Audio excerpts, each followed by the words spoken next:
ဒီနေ့ကလာစားဘယ်လောက်ရလဲမေးကြလို့လာစားဘယ်လောက်ရလဲဆိုပထမအလုံးမှာတော့ငါဘာရစ်တာနဲ့ကို2300ပေးတယ်ပြီးရင်ဖူပေးတယ်ဒါဘယ်နေရာမှာဖြစ်ဖြစ်2000ကျော်ကတော့အမြဲတမ်းစရတယ်ကွာ2200 2300အနေစပြီးတော့2300ရတဲ့အချိန်တုန်းကကျတော့ဒီမှာ experience မရှိသေးဘူး experience လည်းမရှိသေးဘူးရောက်ခါစားလည်းဖြစ်တယ်2300နဲ့ food နဲ့2300 plus food ပေါ့နော် position က barista နဲ့အခုဒုတိယအလုပ်ကျတော့2500ပေးတယ်2500ကိုဘာမှမပါဘူးဒါပေမဲ့ပြီးတော့ကျတော့ all rounder လောက်ရတယ် waitress လည်းလောက်ရတယ် cashier လည်းလောက်ရတယ်ဘာမှလူမရှိရင်လည်း barista ဝင်လုပ်ပေးရတယ်3မျိုးလုံးလောက်ရတယ်တခြားဒါပေမဲ့3မျိုးလုံးလောက်ရတယ်ဆိုရင်အများကြီးအလုပ်ရှုံရမဟုတ်သူကဒီနေရာကလည်းဒီ resident နေပဲရှိတဲ့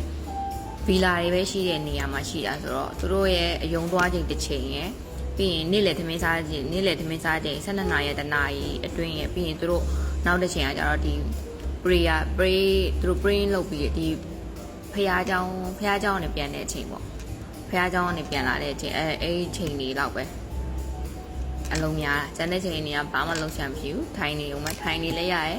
ပြီးရင်တောက်ချင်တာတောက်လို့ရတယ်ဒီမှာအကုန်စားချင်တာလဲစားလို့ရတယ် freedom ပဲနေလို့ရတယ်လစာတော့2500ပဲပေးပါတယ်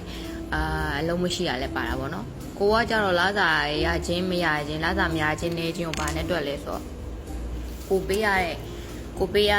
energy ရဲ့ effort နဲ့တွက်တယ်ဘာလို့လဲဆိုတော့ဒီမှာကလစာက2500ရတယ်ဒါပေမဲ့ reminder မှာဆိုလို့ရှိရင်နေ့တစ်ဝက်ပဲဆင်းရတယ်လစာအပြည့်နေ့တစ်ဝက်ပဲဆင်းရတယ်နေ့တစ်ဝက်ကိုမှလရလည်းပဲ3ရက်နာ3ရက်ဆင်းအဲ့လိုမျိုးဆင်းရတာပြီးရင်ကြတော့public holiday PH တွေလည်းနားလို့ရတယ် public holiday ဆိုလို့ရှိရင် PH နားလို့ရတယ်ဆိုပေမဲ့ဥပမာ1လိုနေမျိုးဆိုလို့ရှိရင်ဥပမာ1က3ရက်ရှိရဆိုလို့ရှိရင်အဲ့3ရက်ကိုကဆင်းခဲ့ရတဲ့ထားကို off day မဟုတ်တဲ့အတွက်ကြောင့်ဆင်းခဲ့ရတယ်ဆိုလို့ရှိရင်နောက်ရက်တွေကြာလို့ရှိရင်ဥပမာအလုံးနည်းနည်း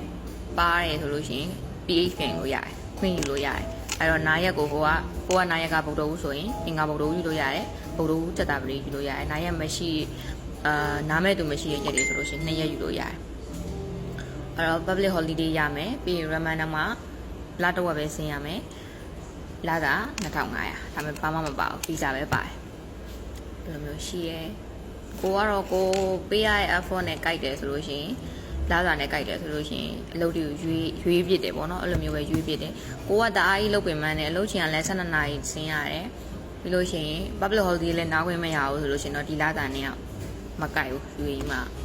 တချို့လုပ်တယ်ကြ accommodation ပေးတယ် food ပေးတယ် visa ပေးတယ်ဖြစ်တဲ့အတွက်လစာနည်းတယ်1500အများဆုံး1800လောက်ထိရကြရတယ်နဲ့1200 1500အဲ့လိုမျိုးလေးပေးရမျိုးလေးလည်းရှိတယ်လက်ရှိကိုရီးယားကတော့အဲ့ဒီလစာနဲ့အဲ့ဒီလိုခံစား권နေရပါတယ်ရှင်